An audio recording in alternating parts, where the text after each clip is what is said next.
Welcome to Wins and Lessons Podcast, hosted by Mychal Winters, the Growth Educator. This podcast is a platform to give listeners an inside perspective on life, education, and business experiences from each guest. Thank you for tuning in. It's Wins and Lessons.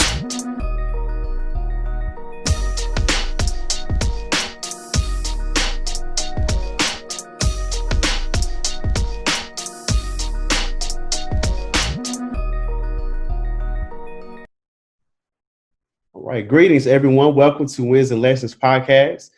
Today, I'm excited about our show. On today's show is titled Answer the Call, and we will have a panel discussion about how to get more Black male educators into the field, into the profession of education.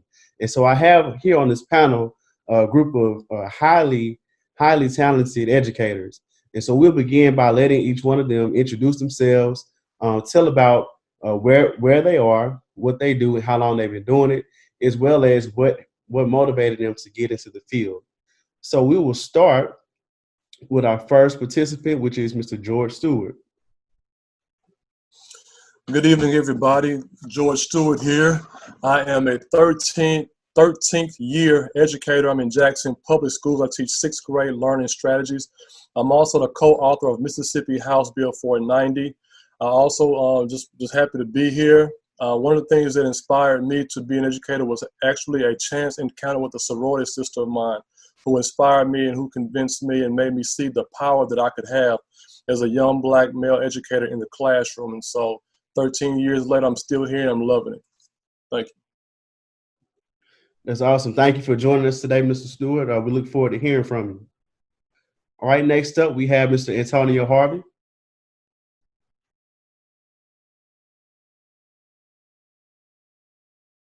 Greetings, everyone. My name is Antonio Harvey. I'm currently the manager for Shelby County Schools in the Family Engagement Department.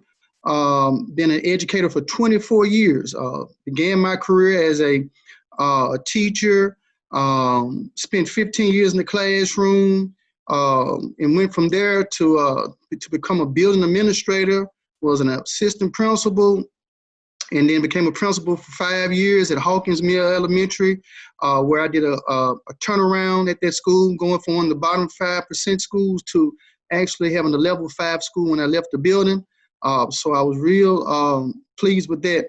But when I think about what allowed me to become an educator, I think about my experience in college. When I first went to college, I wanted to be a businessman. And so I was going about my way, just doing the work of becoming a businessman, and then I joined this program called Free to Children, and I really enjoyed teaching and working with young people, and I felt that it was something that I really wanted to do. And as I think about it now, that experience really led me to my calling, which is to educate youth, specifically African American males, and that's what I love doing. I love supporting African American male students. I love supporting African American male teachers, and I love supporting just all students, period. So that's what brings me to the point where I'm at now. So thank you. Absolutely. Thank you for joining us, Mr. Harvey. Next up, we have Mr. Bobby Banks.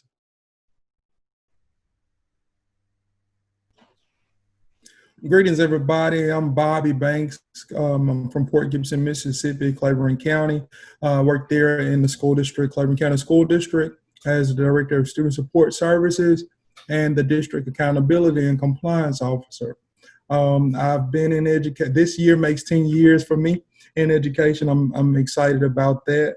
And I think that when I think about what made me go into education, it's those people who paved the way for me, my teachers and my past administrators.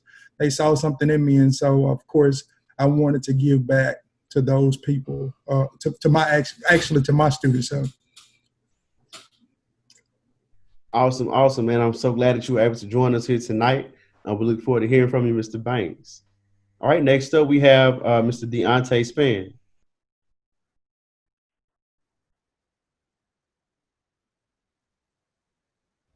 Hey everybody, my name is Deontay Spann. Over the past 4 years, I've taught fourth grade ELA in Morton, Mississippi, as part of Scott County School District. My desire to teach started when my mom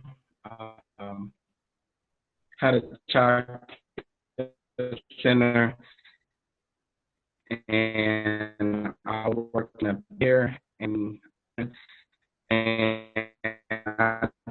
just drew close to the good and had passed for education.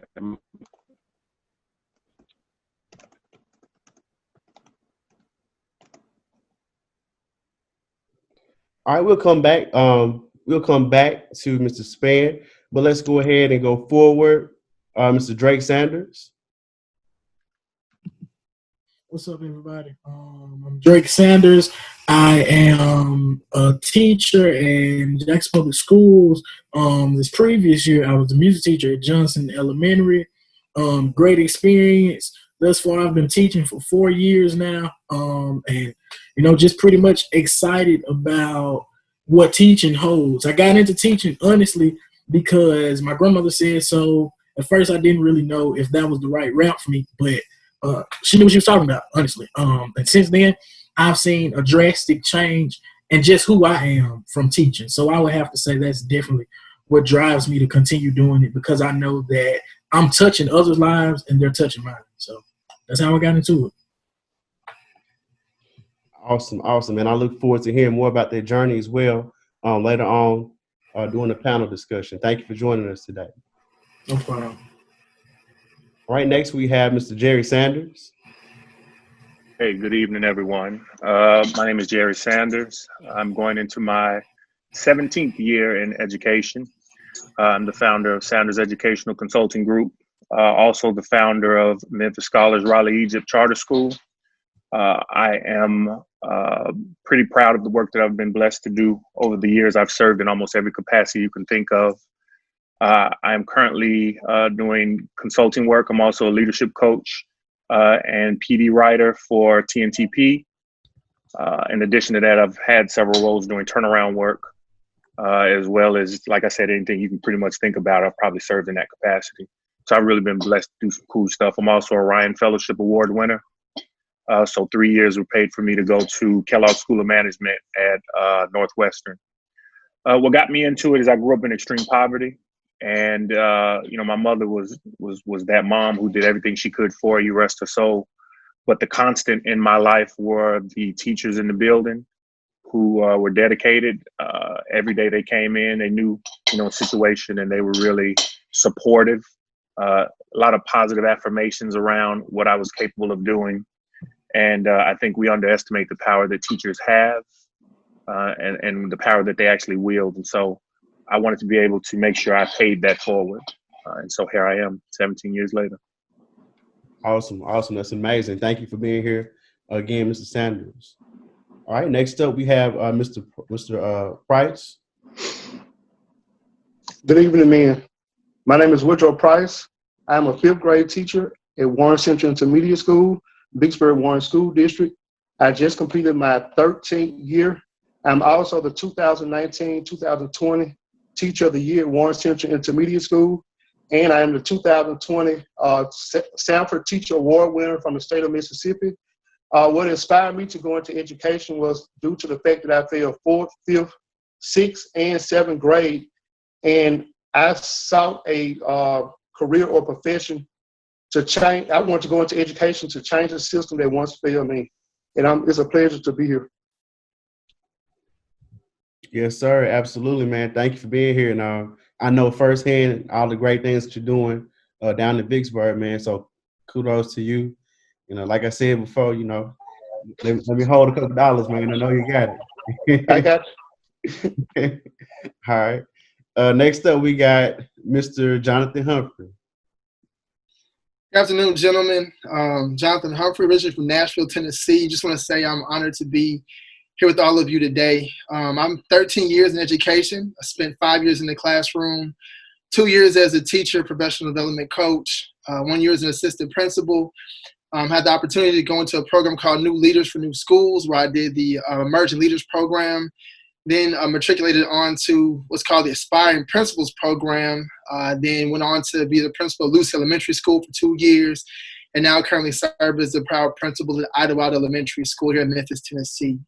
And what inspired me to be in education was not the traditional sense of education, but a teacher that took me under his wing and was the first real like male mentor to me. And I had a father, but I really wanted and got that attention from a teacher at school that took the time and to show me some things just about life and how to become a young man in middle school that stuck with me my whole life. And so when it was time to declare a major after high school, I didn't know what I wanted to do, and what popped in my mind was that teacher, and it just stuck me on a path of trying to have an impact in the lives of children from that point on. And so that's kind of my reasoning for where I am today. So thank you again for the opportunity to be on this panel. Absolutely. Thank you for being here, Mr. Humphrey. And I'll go next. So I am Mychal Winters, originally from Vicksburg, Mississippi. Currently reside and work in Memphis, Tennessee. I've been in education for going on 5 years, and it's been truly a blessing. It's been a learning experience, and it's been definitely rewarding. So one of the things that got me into the field of education that I had no desire of being in was during the season of my life, some of the things that I was trying to do to find my way just wasn't going my way. And my father was an educator, Dr. Winters, in Vicksburg, Mississippi. And so, he was just really encouraging me to try to get into the field. And, I did everything I could not to, but, it came down to that was my only option. And so I ended up becoming a paraprofessional teacher assistant for first grade. And when I stepped foot in that first grade classroom at Dana Road Elementary, I knew at that moment that I had made it to my part of my purpose, which was being a classroom teacher. And so the principal there at that time was Dr. Lassiter, rest in peace, but she gave me my first opportunity as a paraprofessional.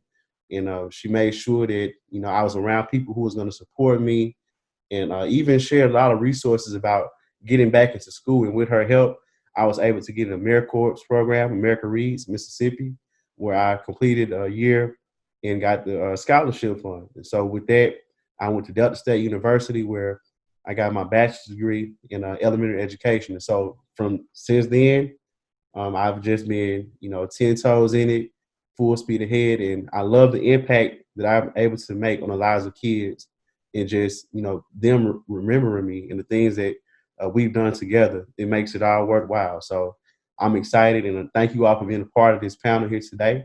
And I'm going to turn it over to our facilitator, Mr. Thomas Mayfield. Good evening, everyone. Glad to be here and glad to be amongst such tremendous young men. My name is Thomas Mayfield, an educator in Vicksburg, Mississippi, going into my 6th year. I've served in the capacity as a coach, creating an organization called Give, where we do a lot of community service activities with young men. What really got me into education was 2 things. My grandfather, who never got more than a 6th grade education, partly due to being a sharecropper for so many years. And really, so many students that I've talked to over the years that they told me stories about how they looked up to me. And a lot of these students, I was not much older than. And it showed me that I can have an impact on people in my age range and even younger, and be a mentor to so many of these young people. On this podcast today, we look at a great name that we have for this podcast, Wins and Lessons. And that's what life is all about.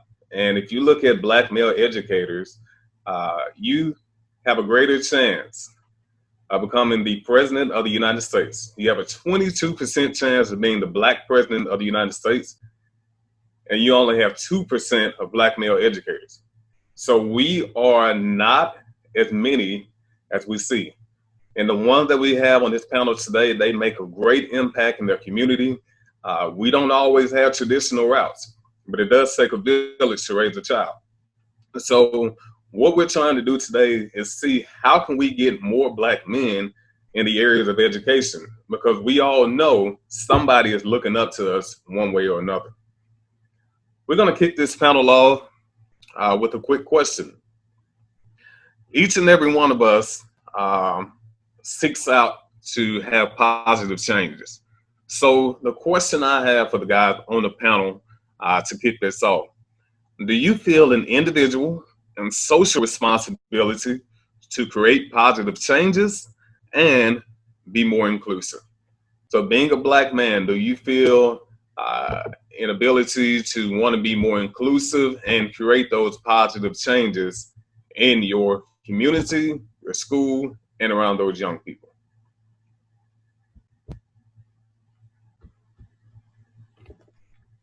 All right, I'll go ahead and jump in. So I would most definitely say that it's a huge responsibility in that you mentioned your mentoring program that you had, and I think that that type of work is definitely needed, and it definitely contributes to that.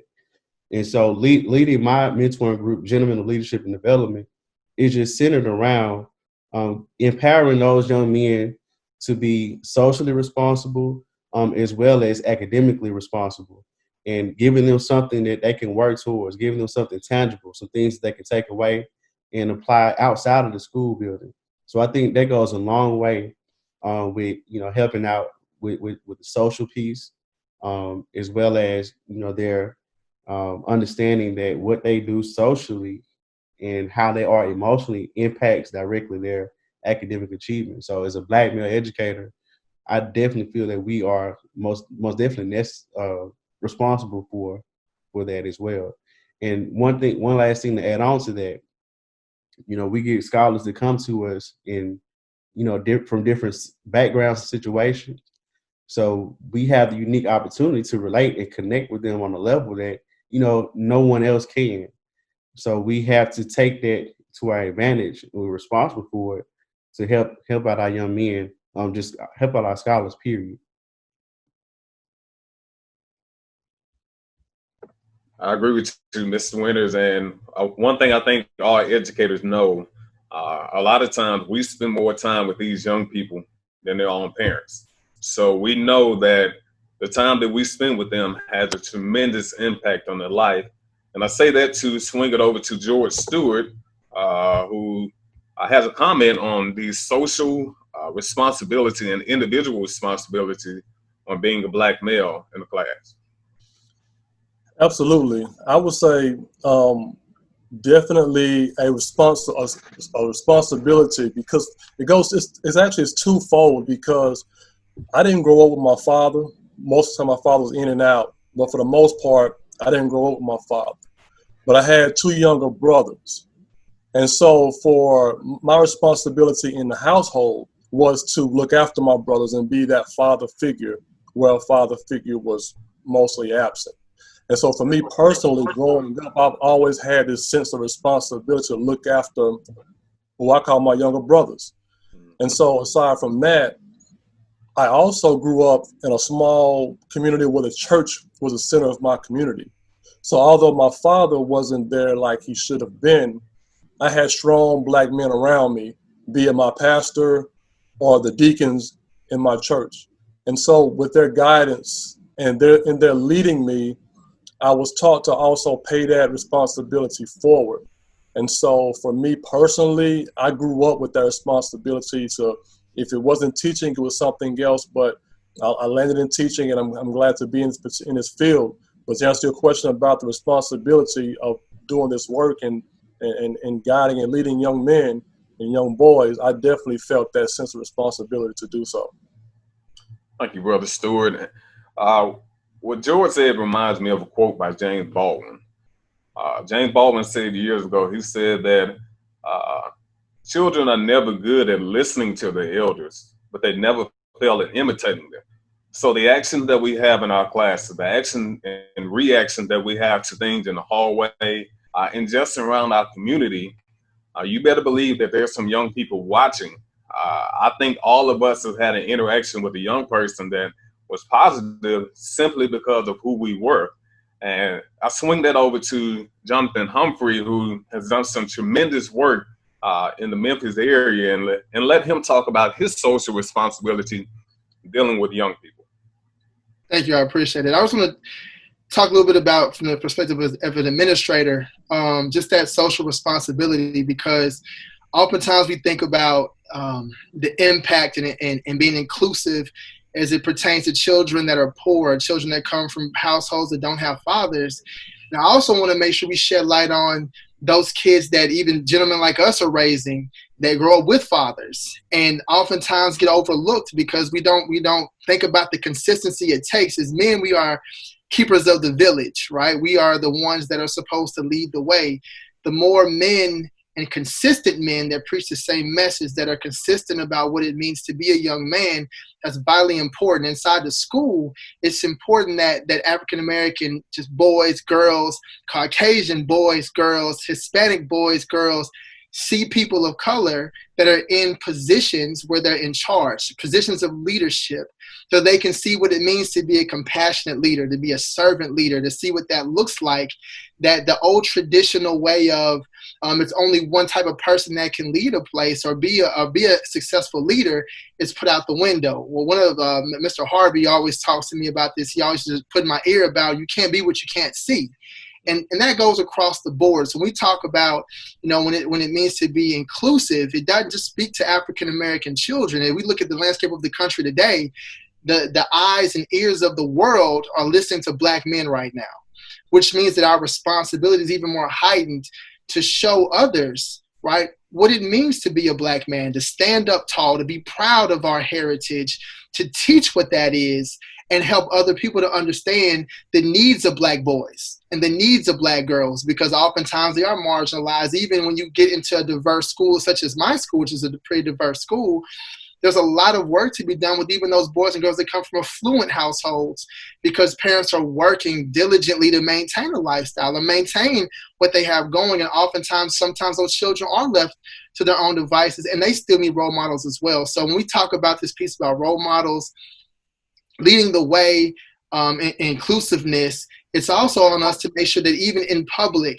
as a teacher, one thing I always try to hold up is, as a teacher, even if I'm not at school, it's my responsibility when I see children, even if they're not children I teach, right, to be cordial, to speak, right, to teach them how to shake hands, to look them in the eyes, mentoring programs, things like that are all things that Black men, I would go on a limb and say, should be doing if you have the capacity to do so. And if you don't have that capacity to lead, then get with someone that can lead, so you can learn how to lead in that way. So I just want to broaden that scope. And it's not just for kids that come from a background of poverty, but all children are in need of consistent role models and people that are able to show them what it means to be inclusive, because as Black men, we also can show kids of other races what it means to be inclusive as well. Absolutely.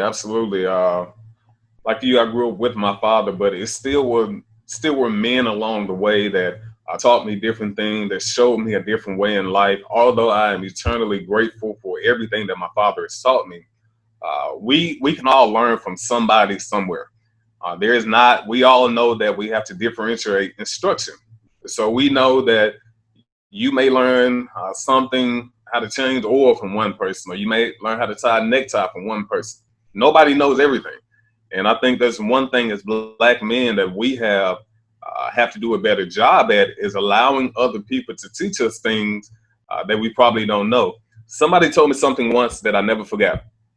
He said, so many people search for affirmation instead of information. So many people look at life of, tell me what I already know, feed me to something that I already believe, instead of educating me on something that I don't know. Brother Humphrey mentioned Antonio Harvey, and so we're going to let Mr. Harvey talk about the way he feels with his social responsibility.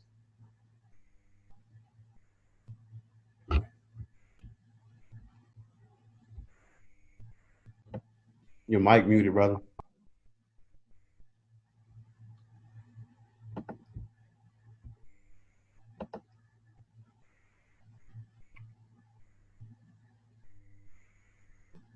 All right, can you hear me? All right, so when I think about this piece in regards to inclusion and diversity, I'm looking at it from the lens of being an administrator. And so as a principal, I was always the individual who was thinking ahead, supporting my students, because I knew that if I supported the adults in the building, then it was going to help me to support the students later on down the road. So for me, inclusion is an action that requires us to really inspire and to motivate individuals who are under our leadership to think beyond those unconscious biases that they have created throughout their lives. And so with that being said, we really have to really push individuals to be uncomfortable about their thought processes so they can support students better. And then by supporting the students better, it's going to make our work much easier and make our lives much easier as Black young educators. And also it's going to make those children's lives much easier as they matriculate through life and do the things they need to do to be successful. So I think being a Black male educator is very important for us to really push that in the environments that we're in, those workspaces that we're in, to ensure that our students are going to have the best landing spot as they move forward in the future. Thank you for those words there. We're going to allow Bobby Banks and Jerry Sanders to have a word, and then we'll go into our next question. So, Bobby Banks, you can go first. I'm going to be very quickly and briefly with this. I just want to piggyback off of everybody that have actually come forth. I think it's more of, when we say responsibility, of course, that's great, but I think it's more of accountability when we're talking about, leadership. When we talk about Black leaders and communities, I think that, strong communities are built on the backs of strong leaders. And so in order for us to create more leaders, it's imperative for us to understand that we are accountable. And so, yeah, that's just how I feel about that. Instead of the responsibility part, I think we need to think about the accountability. Absolutely. I agree with you there. Jerry Sanders, take it away. Yeah, I'm nodding and I'm hearing a lot of things I think we all have experienced in some way, shape, or form, whether you were a participant in the room or whether you received secondhand information that made you say, what? Like, what happened in there? I've been blessed to sit in a lot of those rooms. And, as a senior leader of a district, I recall sitting in several meetings where, I struggle with my face. My face shows it all. And you can pretty much figure out exactly what's happening upstairs. And I think part of that responsibility is also being the voice of those people who aren't in that room and remembering what you are representing, not just your own individual interests, and making sure that the interest of the people who are doing the heavy lifting in that district or that region are being represented in those conversations. And I think there's also a level of comfort you have to have at making other people uncomfortable in a respectful way. And I think that's a skill that's developed over time. But I think that I had to have several conversations that made people uncomfortable, but I knew that if they were allowed to, pull through with some of these initiatives or some of these plans that they were coming up with, they didn't understand the trickle down effect. I hate to use Reaganomics, but they didn't understand the trickle down that it had to the people who were doing the heavy lifting, people who were hourly, people who were on contract jobs, only made, $7.50 an hour, people who had to drop their kids off, or had transportation issues, or didn't eat. Those decisions impact so many people when a lot of people only consider their bottom line, and they're looking at budget lines of millions and millions of dollars, and they fail to include the human element that is so necessary when you're making those decisions. And so I'm really grateful for the courage I was given to have some of those conversations. And, they didn't always go the right way, but they definitely shifted what could have been a catastrophe in several different ways. And so that's what it makes me think of when you're talking about a social responsibility, is that there are people who will be incredibly impacted by decisions of people they'll never know who made that decision. Absolutely. And just to piggyback off what Jerry said, if you think about education in America, most of the decisions are made by older white men, and education is normally taught through the eyes of white women. So when we see education is not necessarily as inclusive to Black people, especially Black men. So we look at that, we talk about the responsibility that you guys have, and how it makes you feel. And I would imagine that responsibility adds an extra sense of pressure. So can anyone tell me about a time where you felt extra pressure, or do you feel extra pressure being a Black man in education, or sometimes being the only Black man in the room to speak up for Black people in education? Let's go to Woodrow Price. In my 13 years of teaching, I've always taught, I've did 10 years, 5th grade. I've done 1 year, 2nd grade, 2 years, 1st grade. So working at early childhood setting, I felt a lot of pressure because at one particular time, I was the only Black male teaching early childhood in Vicksburg, period. So a lot of people belittle our role as an educator, especially a Black male educator. Why you want to babysit children? They don't understand the dynamics that we have as a male first and as a Black male educator. So there have been many times in these situations that I have been overlooked when it was time to offer opinions on certain things within the school settings because I was a Black male and I felt pressure I felt like I had to prove a point. And as an educated Black male, I shouldn't have to go in a school system and prove a point. So I do believe that we as Black males have a lot of pressure in the classroom and in the schools in general. Yeah, in education in general, I do believe that Black men have a lot of pressure and responsibility, like we said, because I would imagine most of us have been talking to people in the community and we told them we were majoring in education or we were an educator, and they responded, well, why you want to mess with them bad kids? And the mentality that we have is if we don't do it, then who's going to have the heart to deal with these young people? And I say that to swing it over to a gentleman that walked into the classroom and made a tremendous impact in his first year, Brother Deontay Spann. Hey, yes, I totally agree with Woodrow. Concur with everything he said. Just like Mr. Woodrow Price said, as the only African American male or just male in general educator at the elementary level, there is a lot of pressure, but there is a sense of purpose as well, considering you're in that role. I mean, many times you're viewed as the disciplinarian just because you're the only male in the school. And so a lot of times you have to prove yourself, like Mr. Price said, you have to prove yourself that, hey, I can teach and that I'm more than just here to mentor and just kind of help with behavior, but I'm here to teach, educate my students, but holistically help the entire school the best way I can. So there is a sense of a lot of pressure, even in terms of any situations or issues. You're 9 times out of 10 the first one they're going to call on to respond or handle a student that's being defiant or whatever the case might be. And so yes, there's a lot of pressure, but we do have a sense of purpose as well in that role. Great job, Brother Spann. Another gentleman that I know has done some tremendous things, both inside and outside the classroom. He has taken his work all over the state of Mississippi. I've talked to him several times about ways we can change Black leadership. So I'm sure he feels a sense of pressure.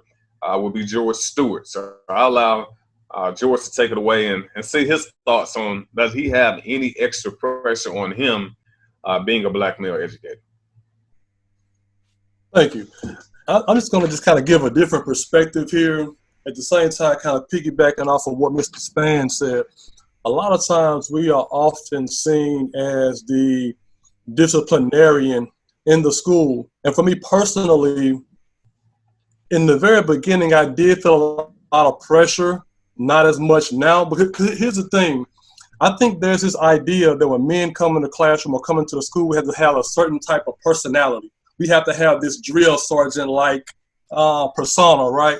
And so for me personally, my personality is not set up. I'm more of a laid back, cool, calm, collected type of guy. And so when people are looking for me, when they come to my classroom, they see my classroom kind of having that laid back type of feel and things like that. Or they'll wonder what the student's doing in his classroom. Why is his kids talking? Why is his kids playing? Why is his kids doing this?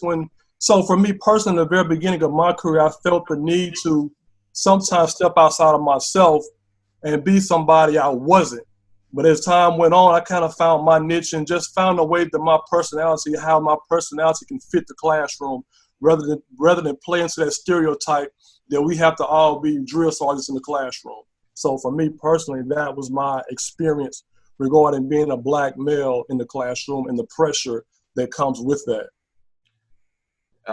And George makes a tremendous point, because oftentimes, they tell you as a young educator, don't smile before Christmas. But a lot of us, that's not our personality. So we may go in and they tell us don't smile, and it doesn't feel comfortable with who we are. And so we're going in here and it's been stern and sometimes even mean to the kids to try to fit a social norm. When kids see it, they know when you aren't yourself, and they can feel it when you're giving them a vibe of whatever it may be that is not authentic. And so I'll swing it over to Jonathan. He had a comment, and we'll let him take it away.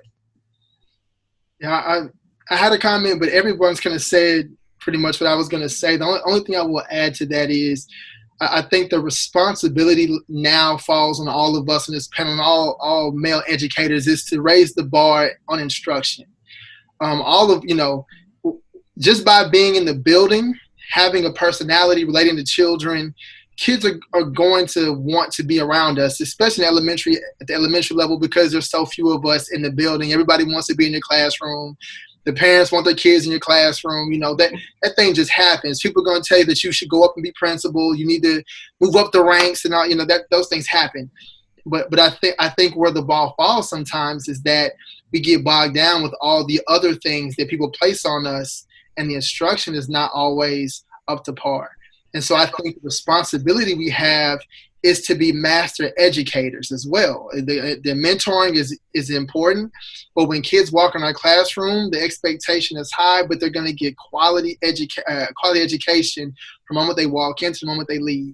And I think that makes black male educators exponentially impactful, when not only do we possess the charisma and the relatability that kids come to us, but when we can educate them at a high level, and we know our content, and we're solid, and then we can go out and spread that amongst our school, amongst our peers, because we've gained that respect, and we're able to take the practices that we know work with our kids, and we're able to share it. Then we multiply the impact. And so I think that's the call to action that all of us have to have with our peers. And as we pull other men into education, we set that bar high for them as they walk through the door, that you have to learn content and be able to teach kids at a high level. And I think that's also our responsibility. And if they struggle with it, we shouldn't have to wait to be the school mentor to go help somebody. It's our also responsibility to kind of help bring other people along. Absolutely, and I give you an example. You talked about relatability and how students are watching you. I remember a couple of years ago when, for some odd reason, I found my wife's flip-up glasses like Dwayne Wayne on A Different World, and I wore them to work one day. And I remember, like 2 weeks later, 4 or 5 kids around school had them. And so I'm thinking to myself, where and why did they get these glasses? And they were saying, well, we had never seen them before until you had them on. And so it influenced us to even dress a certain way. Most of us here may dress a certain way at work. We may talk a certain way. We may do certain things, and kids pay attention. And I think that adds to the pressure and responsibility we have as educators. Now, we talked about all of that. We do have a couple of administrators on here, but the question now becomes, what impact of finances? So the financial aspect of it, we know that education is not really a financially lucrative field. So what impact did finances have on you becoming an administrator Or does it have an impact on someone in the school wanting to become an administrator?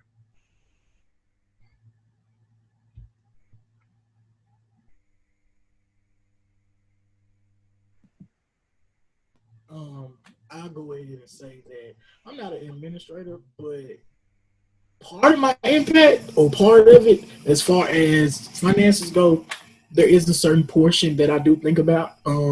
Just being a young man, a young black man, attempting to jump over some of the hurdles that life will already bring.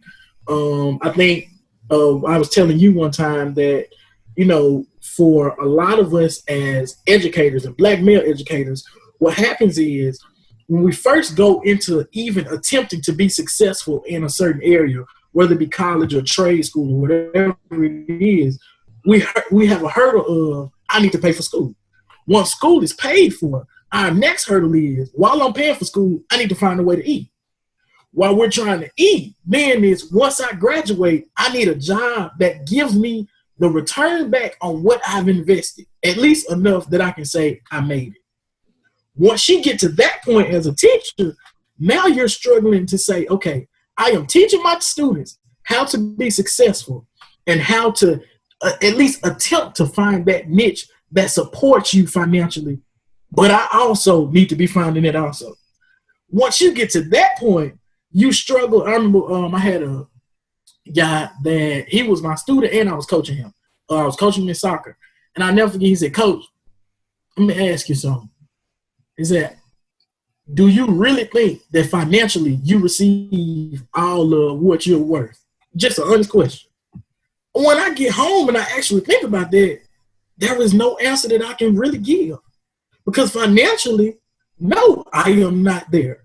But when I look at the impact, it's lucrative. So I think, in all honesty, yes, finances play a huge part just because you want to grow. You want to feel like this is what I'm doing. And then you want something tangible that sometimes is outside of just what you do for the children, but you're able to say, I've worked to get to this point. So I think it plays a part. I just think that being an educator also means that you have to accept you may not ever get there. Because let's be real, being picked as an administrator is something that you're chosen, So you can have all the credentials of an administrator and not get that spot for 10, 15, 20 years. So, yeah, man, I think that, when I look at it, it plays a part. It's just depending on the perspective that you have. I agree with you, Mr. Sanders. I think when we look at it, I don't think anybody can say that we went into education for the money. We went into it for the love of young people. We went into it to benefit someone else. So just because we may get a summer break, we work for that summer break all throughout the year with lesson plans, with dealing with things in the classroom, dealing with student emotional problems, dealing with our own emotional problem, and trying to benefit young people in the process. So I think it is a difficult thing being in education with the money aspect of it. So let's take it over to George Stewart. He had a comment about did he or does he want to become an administrator simply because of the financial aspect? Yeah, I would say for me, I definitely eventually would like to be some form of an administrator, not necessarily in the traditional sense. As I mentioned earlier in my introduction, one of the things that I've done that I'm proud of is that I was one of the co-authors of Mississippi House Bill 490, which addresses the issue that 50% of children diagnosed with autism have a tendency to wander away from their safe space. And so for me personally, my passion outside of the classroom lies with the advocacy piece as well as policy engagement. So my thing is I would try to look for an opportunity in some form of like community engagement or policy work, right? And so for me, my path is not traditional in the sense of, okay, you have the classroom teacher, maybe specialist, assistant principal, and so forth. And so what I advocate for is for us, as we talk about reimagining education, how can we reimagine education in a way that we can bring in non-traditional roles in the sense of leadership? And so if we're talking about finances also, and I will leave at this point right here, if we're talking finances, one of the things that I noticed moving back to Mississippi, is that, of course, we are well underpaid in regards to other states. So if we're just talking finances, right, I could drive 7 hours west, going to Texas as a first-year educator, fresh out of college, and start at $55,000, $60,000 a year in the classroom, right? And so that within itself, we're talking finances right there, that speaks volumes. But I will leave with this question right here. If we're talking finances and administration, this could be a question out to the panel. When you talk about administration and going back to school, getting your master's, getting your doctorate, what impact, if you're talking about student loan debt, how does that affect finances? You know what I mean? And so, of course, the income is bigger, but the debt has also grown. So maybe one of y'all can talk on that aspect as regard to moving up and making more, but also the debt has gone up as well. So maybe one of y'all can speak on that as well. And George also brought up another interesting point as well, how he wanted to be a part of advocacy and getting involved with the legislature and whatnot. Because so much of what we look at in America is we have so many people who have never once taught a class of like making decisions on public education. We also have people who have never once even went to a public school trying to tell a public school district how to spend their money. So I think it is a critical thing when we think about in terms of finances, when we talk about administrators or whatnot. So Antonio Harvey, I'm sure he has a pretty interesting thought. So let's hear what he has to say at this point. All right. So for me, as being an educator who has been in the classroom and out the classroom about the same amount of time, I just really want to be cautionary when I say this, but when you become administrator, it's more gory than it's glory in their position. And so when people get into those positions, they got to understand there's a lot of responsibility that comes with that, with those dividends. And so we have to be, really, I guess, careful when we think about, I want to move out the classroom because I want to make more money, because if your heart doesn't follow your ambitions, then you're not going to be successful. And so that's to me is very, very important because for me, and as I think about my career, I really have put my whole career on the line in regards to my destiny. And I let my destiny lead me to my success. So for me, everything I've done is to support children. And when I do that and I do it with my heart, then I get financially benefited from it. And so just like for Mr. Sanders, he walked out, he stepped out on faith, he risked himself to create his own his space, and he's benefiting from it. Mr. Winters is doing the same thing. I'm doing the same thing. Mr. Humphrey is doing the same thing. So I would encourage people like Mr. Stewart to you're speaking it from your heart, but now walk on those things that you're speaking on. So if you want to be in advocacy, begin to reach out to individuals who can put you in position to become an advocate and put you in those places, because you will benefit from that, because if that's what God wants you to do, you're going to benefit from those things. So just walk in what God has for you and just be faithful that he's going to give you what you need. And you will benefit from that. So that's my encouragement. Don't chase the dollars. You chase your destiny. And that's what's going to really benefit you in your journey. I heard somebody say something once, are you about dollars or are you about sense? And sense in the aspect of mental sense. Are you trying to give sense to someone else? Are you using common sense when making your decision? So we're going to swing it over to Jerry Sanders, another gentleman who has done some administrative work, and see what he has to say about the financial aspect of leaving the classroom to becoming an administrator. Yeah. So I'll share this because, again, I've done some cool stuff, man, and sat in some seats and done some national work, and have had similar conversations with people who were either just beginning their journey. We were in the same sort of space, or they were far above me, beyond me in their journey.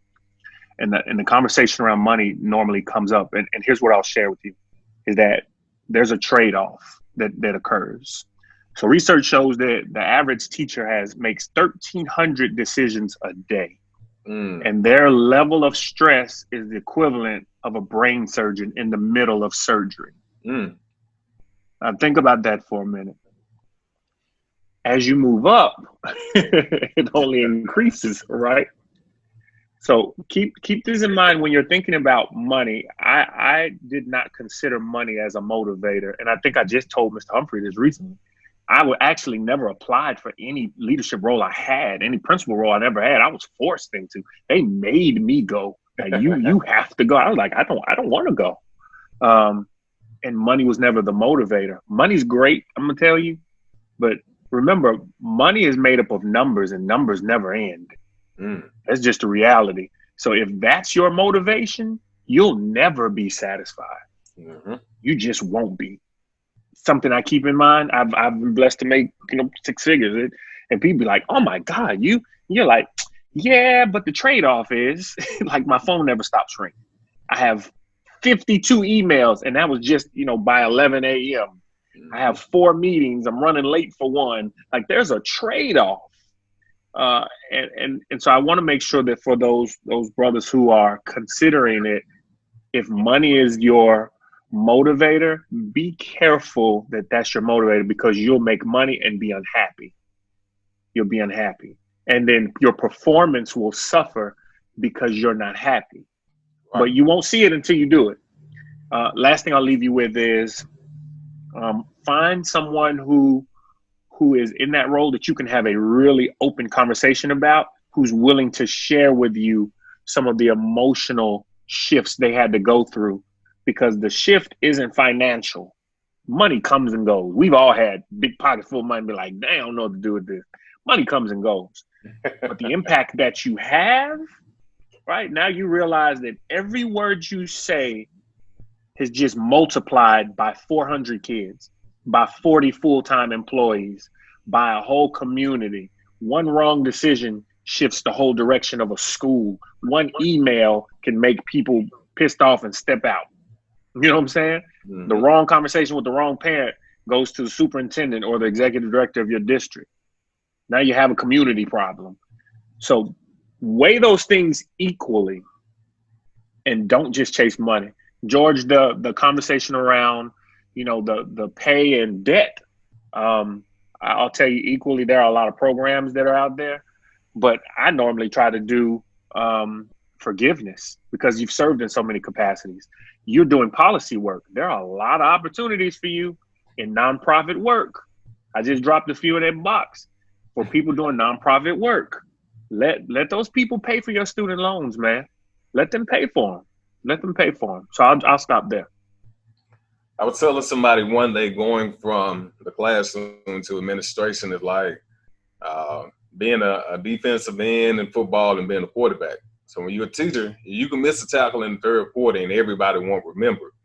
But if you're a principal, you're an administrator, and you make a bad decision, everybody's going to remember that bad decision, because it's going to have a ripple effect throughout all the people on your team.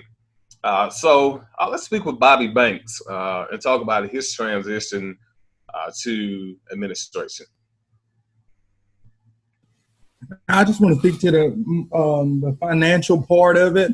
Of course, I've been an assistant principal, and now I'm at the district level. I've been in the classroom as well. But I want to say that, once I started seeking administration, it wasn't about, extra money or anything like that. It was mainly to serve. That's my heart. I really feel like, servant, being a servant leader, it's very rewarding. But I never really thought about, the finances. I just believe that God takes care of his own, especially if you're taking care of his children. Absolutely. Absolutely. We're going to have final comment on this question from Jonathan Humphrey, another gentleman who has done tremendous things in his administrative role. Yeah, so I hope y'all don't judge me, man. I'm going to be honest with you all about my transition. So Mike knows this, man. About my 4th year of teaching, 4th or 5th year, I was ready to quit. I was frustrated. I felt like I was burnt out. I was mentoring, teaching, community work, man, you name it, I was doing it, right? Had my admin license, and man, I was one of the few that just, I was looking at financially, like, man, I'm a young man, and like I would like to make more money. And I started looking at other avenues, other jobs. I started searching, what else is out here for me to do with the education degree that would allow me to make more than $30,000 a year. Because I felt like for the time I put in and the knowledge that I possessed, the skill sets I had, I felt like surely there's something else I could do that's out here that would allow me to make more money. And so, one of the things I'll say that kept me in it, and I shout out PLC coach at Crum at the time, was Gwen Ingram, who grounded me, who kind of put me back in my place and made me dig into why I was a teacher in the first place. And grounded me back in children, and grounded me back in my passion, and grounded me back in the fact that it's not about necessarily the money. The money, as Jerry alluded to and Mr. Harvey alluded to, the money is going to come based on the passion that you have for what you do. It's actually gonna chase you when you begin to excel in what you do because you're passionate about it. I had lost that passion for what I was doing, and I had to be reminded. And so I think there's a lot of gentlemen out here that's in education that are burned out, that are tired, that are looking across the landscape of the working class and saying, man, my partner over here has a degree in such and such, and he's making, $80,000, $90,000, $100,000. We're the same age, and I'm only making 45. Right. Recognizing also that the job we do is probably, for most of the people that we know, more important than whatever that they'll ever do, because their job is not essential to society, right? Our job is essential. If teachers cease to exist, as we see now, society shuts down, right? Not just for babysitting purposes that people like to make it out to be, but for the sake of our society continue to move forward. But it was frustrating. I wanted to make more money. I wanted to leave. I think Jerry knows about this. Harvey definitely knows about this, man, that I was serious about. I think I put in about, man, at least 500 applications over a summer trying to get something. But it also goes back to, God will order your steps if you listen. He ordered my steps. I spent one more year in the classroom, and from that point on, I moved up. But it was because my mindset shifted, and I listened to somebody, allowed them to coach me. And that's another part. When you get frustrated, you have to be mindful. As Jerry said, you have to find somebody that can speak to you, that knows what's coming and knows what's down the road. And you have to be willing to listen to them. Listen and be coached. Listen and be humble, and put in the work. And not to say that nobody has, but sometimes that work is a lot longer than what we expect it to be, and you can get tired of the journey. And so, sad to say, everything these gentlemen have said are true, because as you move up the responsibility, and a lot of principals, superintendents will tell you the salary they make is not worth what they actually go through. That time they put in and the stress and things they go through, it's not commensurate with how much they actually make. But that's a discussion another time. But I'll just say this to say, if you're out there now, you're an educator, you're tired, you're trying to make more money, you're tired of being in the classroom, ask yourself why you're really trying to move. And if you're serious about moving, think about who you can talk to that can really give you a true insight into what it looks like when you move, so you make the right choice if you move out of the classroom, where you should go. As Jerry said, there's so many different avenues you could go in. Principalship is not the end of the line, and it's not the only direction to go for leadership, right? So you have to figure out what your passion is and what you're serious about, because whatever that may be, if you follow the right path, the money comes regardless. But you want to make sure that when you get there, you're fulfilled in your heart about what you're doing, and you feel good about it each and every night that you go to sleep. Well, I really agree with you, because you said something really that piggybacked off everybody. Most of us here have mentioned God leading our way. And everybody here knows that sometimes we get burnt out, and sometimes we didn't have something to pray to or rely on. We would have just quit. And that's the easy thing to do sometimes, because you can get burnt out and you do want something different. And I think that's normal in education because sometimes it does get redundant some of your days. And so we're going to swing it to the final question that we have for this evening. And if I could, I would like to get everybody's point of view because all of us are Black male educators. And I just want to know, do you feel as a Black male educator, you have more or less support as a Black male?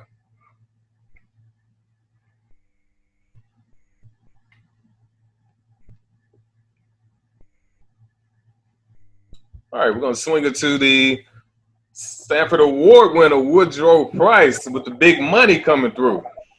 Yes, sir. I think regarding your question, it depends on leadership, the leadership of the school and the leadership of the community. At some schools that I worked at, I felt that I didn't have any support. So I had to go out and try to hustle things that I felt that the school should be responsible for providing. The school that I currently work at now, my principal, Ms. Tanya McGee, she has been very supportive of every initiative that I've taken at her school because if the teacher looks good, the principal also look good. So when we look at this situation, if I lost it. What was the question again? What was the question again? I lost my train of thought. Do you feel you have more or less support as a Black male educator? Oh, this past school year, I had a lot of support from my administrator. I had a lot of support from the community. Everything I put my hand on, I think is by, I'm led by God. Everything I touched at the school has been blessed. We had a big attendance problem at my school, so I put out a flyer on Facebook. Within 24 hours, we had a brand new washer and dryer at the school. One time we had the Mississippi Africa Network was doing their district meeting in our community. I put out a request for some neckties.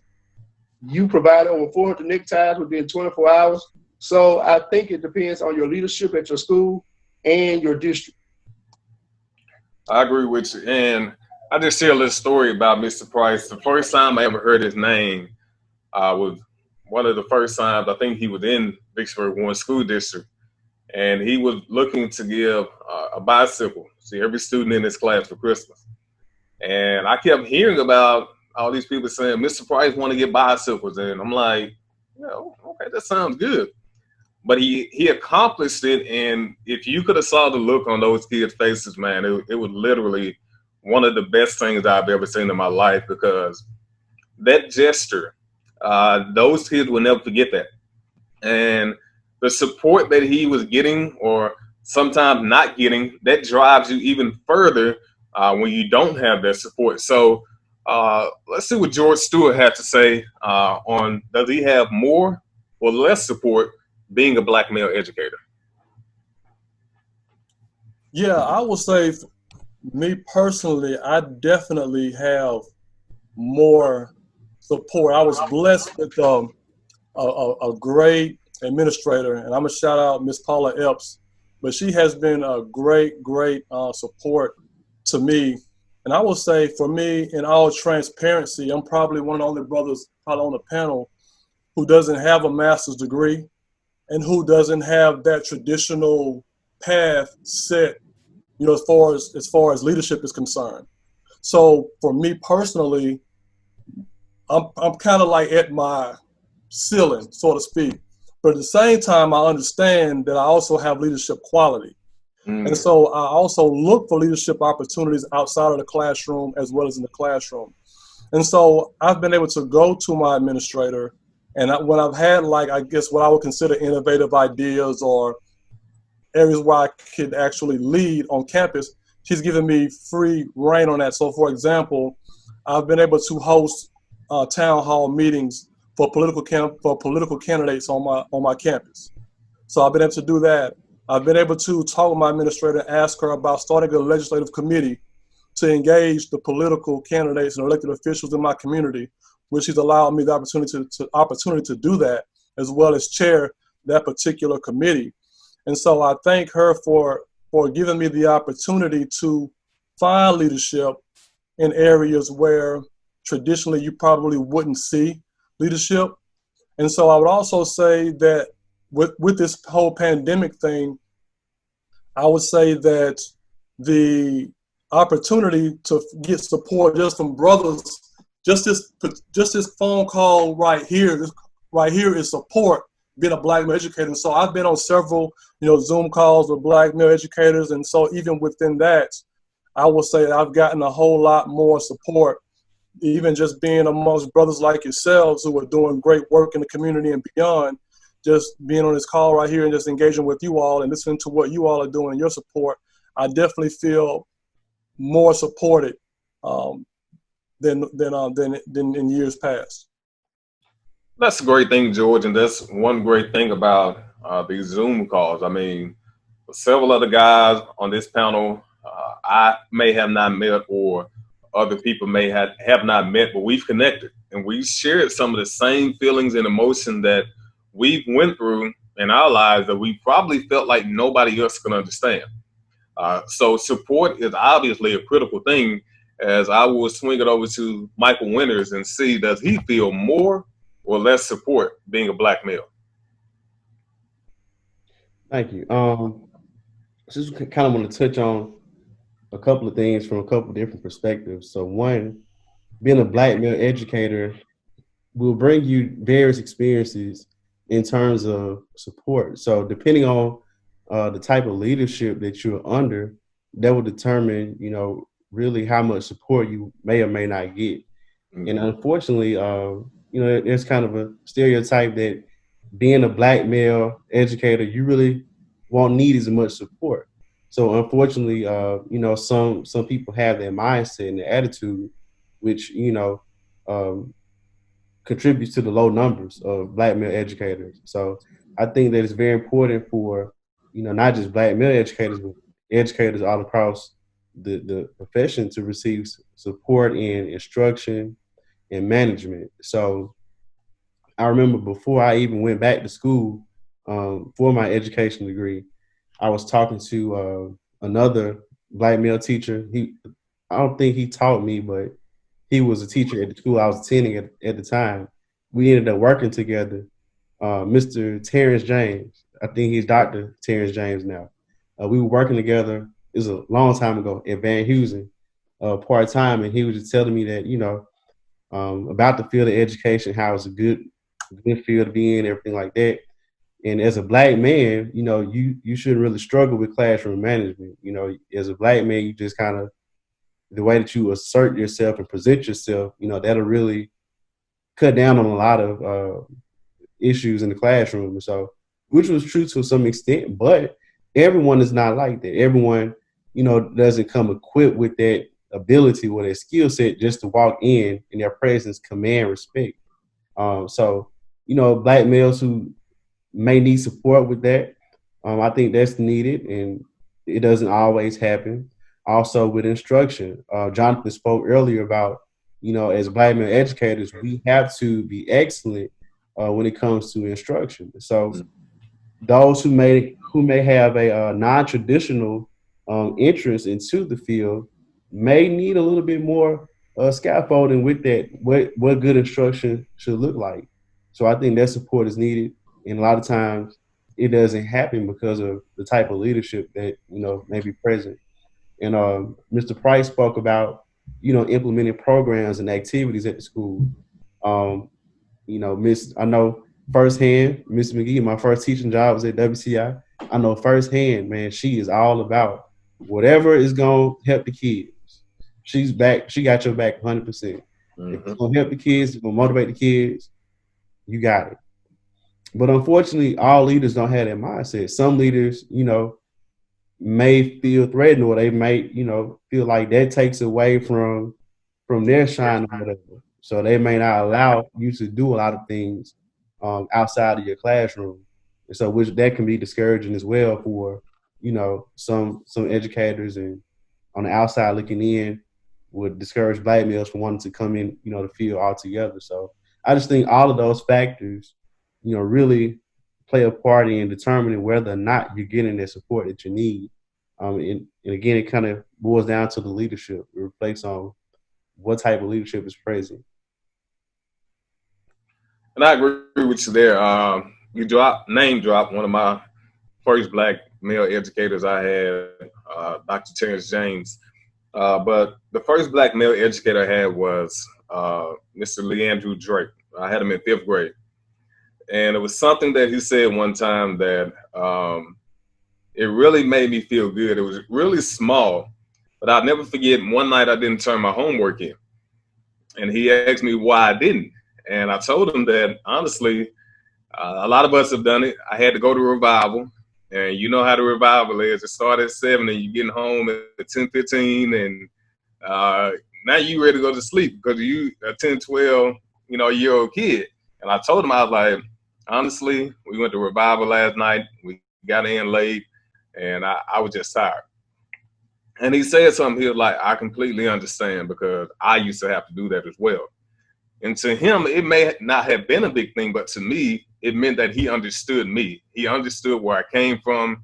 He understood the things that I did. And I think that alone showed you the impact of black male educators. So let's swing it to Deontay's fan. See, does he feel more or less support on being a black male educator?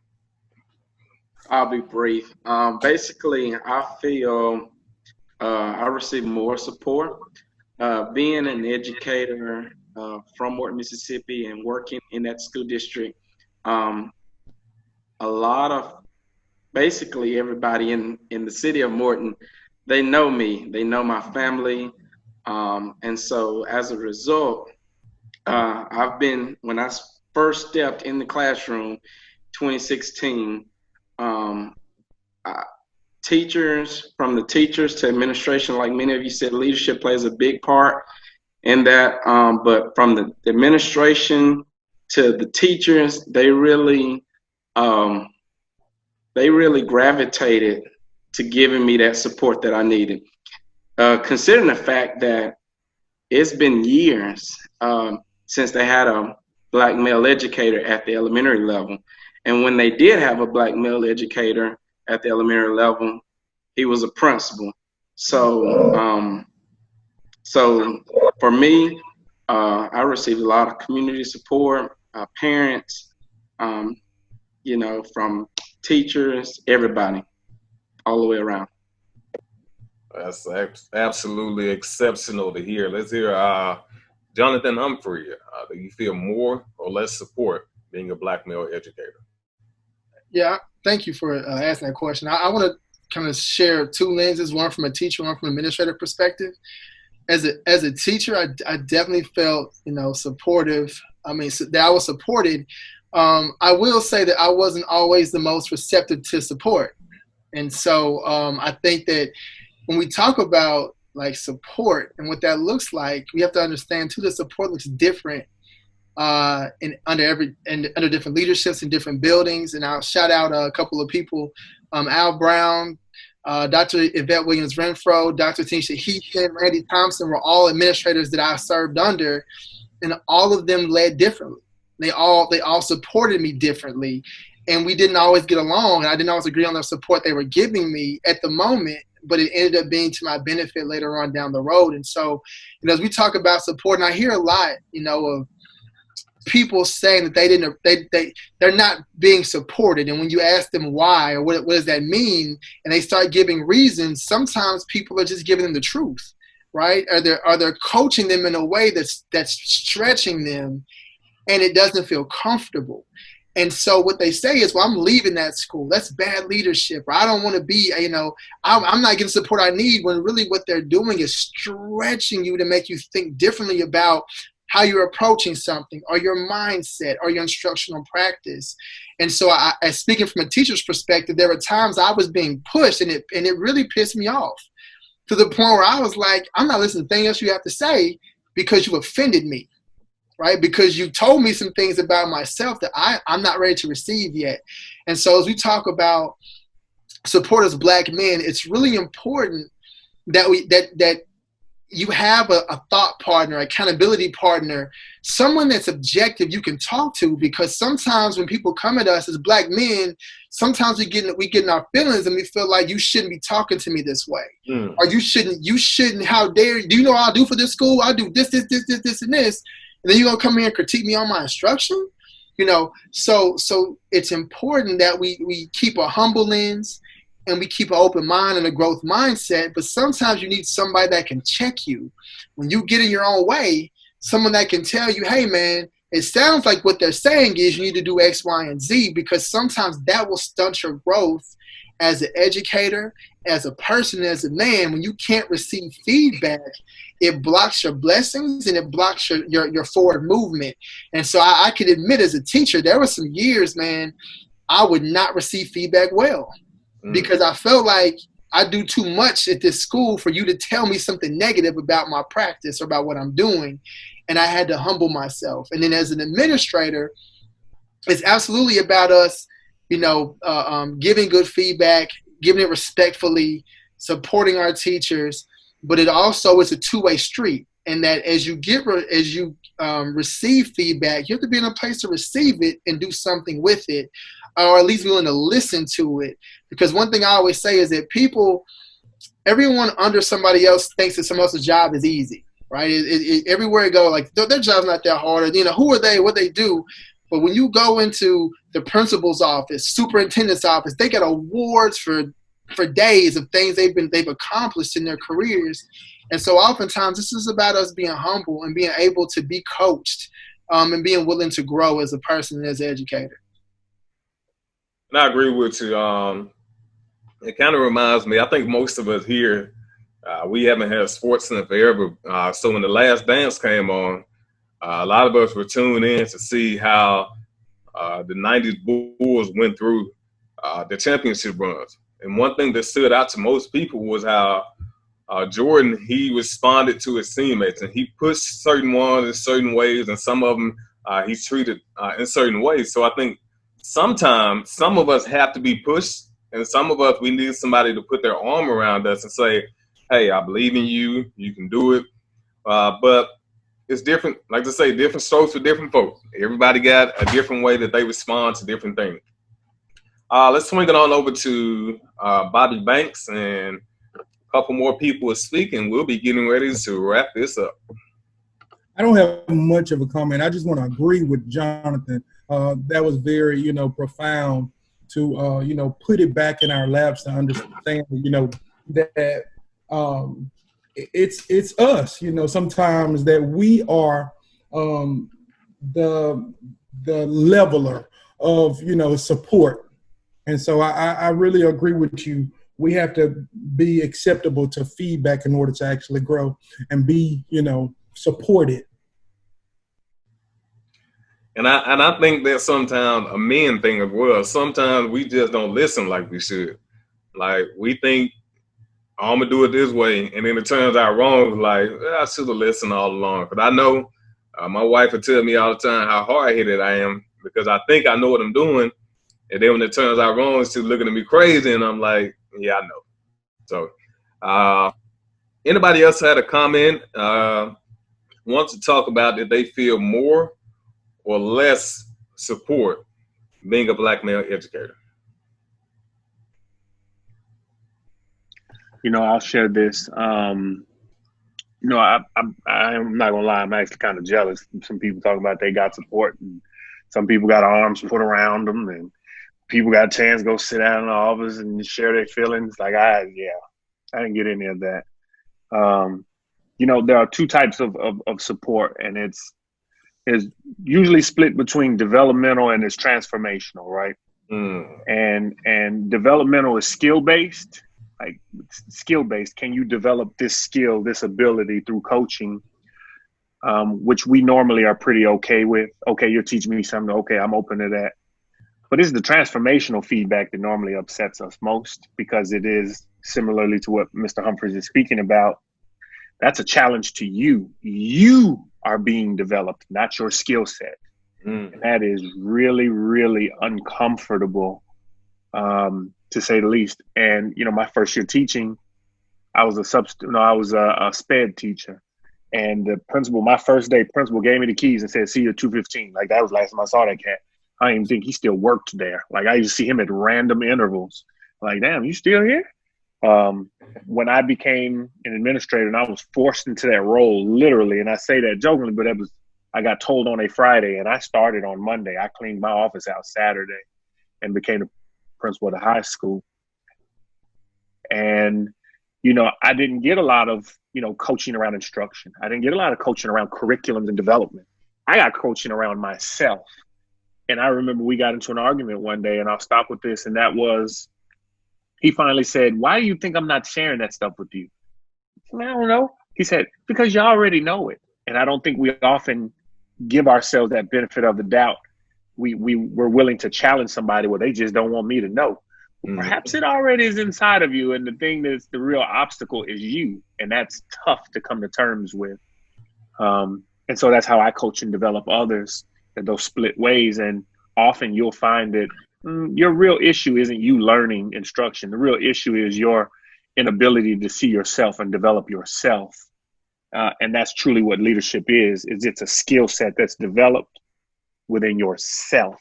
It isn't something that you can just go learn. It isn't technical. It isn't box check. It isn't conditional. It isn't step by step. It's adaptive. And that's hard because you are put on Front Street, and not you by position, not you by name, but you by personality, you by circumstance, you by thought patterns, you by word choices, you by your body language on Front Street. And that's hard to be, come to terms with. I completely agree with you about how you must develop your own self and leadership skill. And I want to piggyback off what the guys said in the group chat, George and Jonathan, how Michael Jordan got a lot of the credit, but a lot of us strive to be like Phil Jackson, where you have to deal with big egos, you have to deal with emotional people all at the same time. And Phil Jackson dealt with 12. We have to sometimes deal with 25 and 30 at a time. And these are young people. They don't always know how to control their emotions. So we'll swing it over to George Stewart and let George take it away. Oh, no, I had already said my piece. I needed to take my hand down. All right. Anyone else have a question or comment before we move on? All right, we're going to swing it back over to Brother Mychal Winters and let him take it away. Mike? Absolutely, man. First of all, I just want to say, man, thank you, Thomas, man, for doing a wonderful job facilitating the questions, man. The way that you structured it allowed for some, man, valuable feedback and insight. So thank you for, doing that. Such an exceptional job with the questions. Thank you, gentlemen, for, sharing your insight, sharing your wisdom. I know that the people who are listening, who are watching this, are definitely going to leave just 10 times more knowledgeable about the field and also what we as Black male educators go through on a daily basis as far as our thought process, our emotions, and just things that we have to deal with and handle that's unique to us. So thank you again, fellas. So, yeah, we definitely got to have a part 2 to this. I think that, this is the beginning of something great. So definitely got to follow up, man, with something else, something bigger and better. So, gentlemen, I hope that you all have a great rest of the evening, and we'll stay in contact. Thank you all. Thank you, listeners, for tuning in.